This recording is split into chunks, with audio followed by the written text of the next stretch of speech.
Today I will be analyzing a character named Junko Enoshima from the popular Danganronpa series.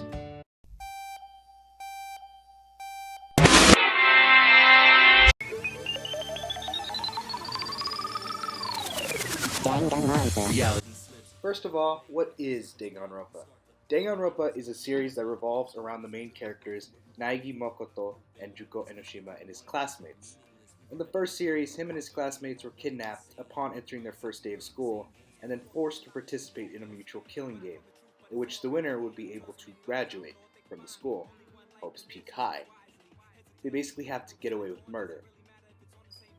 Yeah, while in the school, they are provided everything they need to survive without having to kill anyone.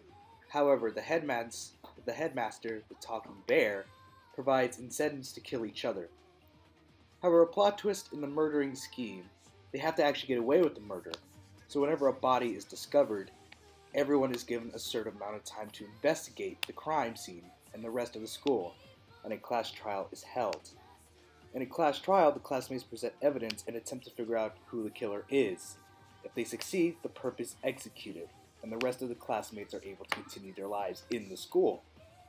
If they fail, everyone is executed, and the perp is able to graduate and release to the rest of the world.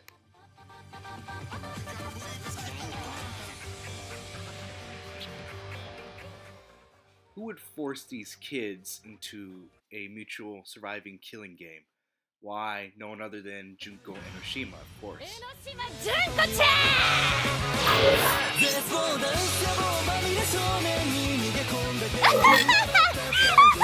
Her history is quite complex. Junko Enoshima at such a young age could psychoanalyze everything around her, which meant she could predict the outcome of practically everything. Because of this ability, she became bored of the world and started to despise it. She lived in a rich, stable environment, as stated in the book Danganronpa Zero. She even said so herself that she was bored of the world and all emotions, except for one, despair. She was the younger sister to Mukuro Ikasaba, who grew up to be Junko's tool for bringing despair to the world. She was obsessed with despair, on herself and on others because she couldn't predict it. A young tiny flower could be the deadliest weapon, as she said. She also loved how successful people forget about despair and loved how they acted after they were pushed off their high horse. However, she was extremely forgetful at such a young age. There were periods of time where they could be called amnesiac states. In these amnesiac states, she did not show any immense love for despair. In fact, she even finds love from her childhood friend, Yasuke Matsuda. Eventually, when she woke up from her amnesiac state, she realized what she truly loved. And so she killed her true love in a fit of despair, as it says. After that, she dyed her hair to white and wears blue contact lenses. Her hair and eyes were originally red. In order to remember that, she wears a red bow as a reminder to herself. After that incident and her major change, she became a teenage model for a couple years in order to gain money for her plan to make the world fall into despair. Junko is shown to be highly intelligent, cunning, somewhat impulsive, and extremely manipulative, violent and cruel without remorse. She was both physically and mentally abusive, and she was a highly toxic individual. She manipulated people into falling madly in love with her and used their weakness, their despair, against them.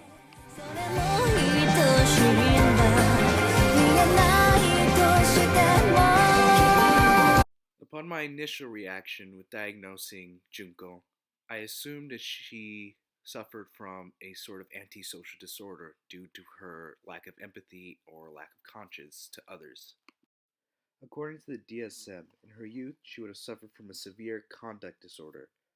She would have shown signs of a lack of remorse or guilt, does not feel bad or guilty when he or she does something wrong. The individual shows a general lack of concern about the negative consequences of his or her actions. For example, the individual is not remorseful after hurting someone or does not care about the consequences of breaking the rules.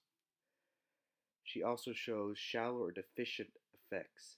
She does not express feelings or show emotions, except in ways that seem shallow, insincere, or superficial, or when emotional expressions are used for gain or to manipulate or intimidate others. A way this is severe is because of the way she harmed other people, usually physical cruelty, use of a weapon, stealing, or even mentally abusing them. However, upon turning the age of 18, her severe conduct disorder could be identified as antisocial disorder. As a functional assessment, Junko Enoshima cannot be a well member of society. On a scale of 1 to 100, she scores a 1. As you can see, she brings nothing but despair and destruction to the world with her psychoanalytical powers and her manipulative skills in order to drag everyone around her to despair. She cannot be a member of society. Some treatment options for antisocial personality disorder would be psychotherapy and long talks with the victim and their family. Unfortunately for Junko, it may be too late for any of that to aid her, especially when she probably won't even believe in its aid. The outcome of Junko Enoshima is that she dies by her own hand. She claims that there's no more hope left for her life, and so she decides to fill herself with the final bit of despair left, her own death. If it wasn't she didn't die, she would have eventually degraded herself with despair. Her mind was starting to lose itself with different mood swings as time went on, especially after the death of her sister. Throughout her final moments, she shows her true self and her true love for despair by taking it on with a smile.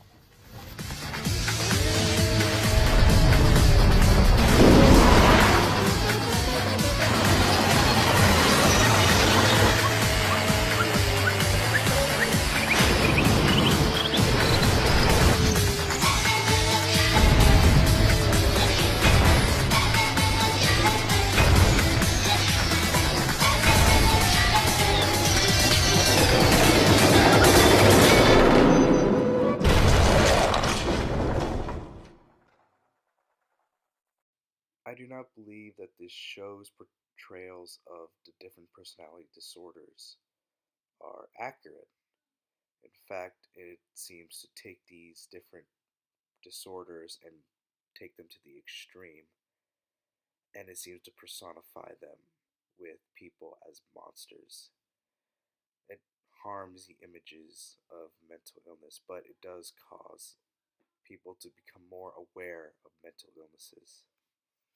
That's what it that's what the show does a good job of. So that wraps up the analysis of Junko Enoshima. Thanks for watching. Have a nice day. Don't fall into despair now. Poo poo poo. Poo poo poo.